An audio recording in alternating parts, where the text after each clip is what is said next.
शादी कल नहीं, मतलब रात में की शादी थी और सुबह मॉर्निंग में मुझे विदाई। और आज ही आ रहे हैं पग फेरों की रस्म के लिए, जो कि हमारे यहाँ मिलाने बोलते हैं कि मिलाने आ रहे हैं। तो गाइस अभी बज गए हैं 6:15, लेकिन अभी तक नहीं आए हैं, बस अब वेट हो रहा है। और उन्होंने काफ़ी मतलब अभी थोड़ी देर पहले ही बताया था कि हम आज ही आ रहे हैं मिलाने के लिए, पग फेरों की रस्म के लिए। तो बस उसी की तैयारियों में अभी हम लग गए हैं और आपके साथ देखते हैं मैं कितना शेयर कर पा रही हूँ आज का लोग।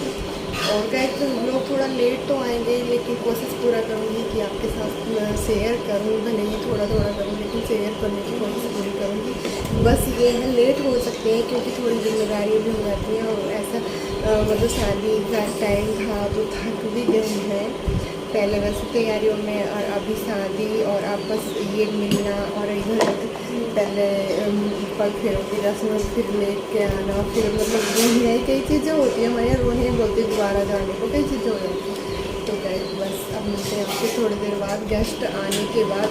और हमारी लाइट बहुत परेशान करती है, बहुत ही ज़्यादा वोल्टेज बहुत डाउन रहती है, एसी भी चल रही है लेकिन वोल्टेज बहुत डाउन आता है, तो इसका कोई फायदा नहीं होता है, इसलिए वोल्टेज बिल्कुल डाउन हो जाती है। तो गाइस अभी हम मिलते हैं जब गेस्ट जाएंगे तब।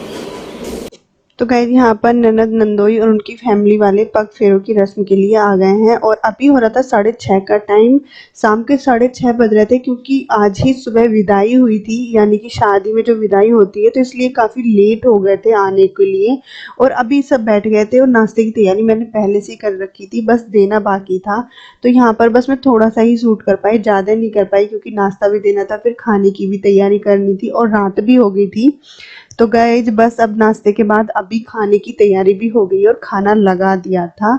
बस अभी इनका सबका खाना खाना बाकी था। उसके बाद में कुछ रस्में होती हैं, जैसे कि सलामी बोलते हैं उनको, टीका उका होता है, तो वो टीका भी होना था, फिर ननद को भी तैयार होना था। और जो कुछ रस्में थी जो बैंकेट हॉल में नहीं हो पाई थी, जैसे कि ठूटी को खोलना बोलते हैं शायद, तो वो सब भी मम्मी जी ने यहीं करा दी। तो गाइज अभी ननद भी हो गई है तैयार। और क्या होता है, मैके साइड से आते हैं तो मैके साइड की साड़ी पहन के जानी होती है, और ससुराल से आते हैं तो ससुराल साइड की साड़ी पहन के जानी होती है। तो अभी हो गई है ननद तैयार और चुन्नी भी ओढ़ कर जानी होती है, मतलब कि 1-2 बार तक चलती है, चुन्नी को साड़ी के ऊपर ओढ़ते हैं। और यहाँ पर क्या होता है, मम्मी जी नंदोई जी से जो रस्में थी बैंकेट हॉल में नहीं हो पाई थी तो वो करा रही थी। ये ठूटी है जो कि मामा जी बांधते हैं मढ़े के टाइम, तो उनको खोलना बोलते हैं कि और हाथ लगवा देते हैं। और ये टोकरी है, टोकरी में भी ठोकर लगवानी होती है। तो कई चीज़ें होती हैं जो हम बाद में घर पे करवा सकते हैं।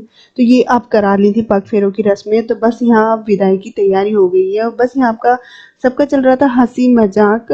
और गाइस यहाँ मैंने फास्ट मोड पर कर ली है, लेकिन थोड़ा अंधेरा हो रहा था, मुझे लग रहा था कि नहीं डालूं, लेकिन फिर मुझे लगा कि चलो मैं डाल देती हूँ, बनाई है तो। और बाद में क्या होता है, बाद में देखते हैं, ये सब चीज़ें बहुत अच्छी लगती हैं।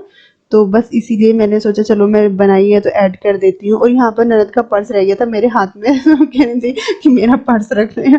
तो बस यही अब बाय हो गई है। हो गई ये यहाँ पर छोटी सी क्लिप है, जब हम ननद को लेने जा रहे थे 2 दिन बाद, तो यहाँ पर मम्मी पापा को छोड़कर हम सभी गए थे ननद को लेने। तो इसका मैं बस रास्ते का ही बना पाई हूँ और वहाँ का नहीं बना पाई, क्योंकि थोड़ा अच्छा नहीं लगता ना ऐसे नई नई रिश्तेदारी में ब्लॉग बनाना।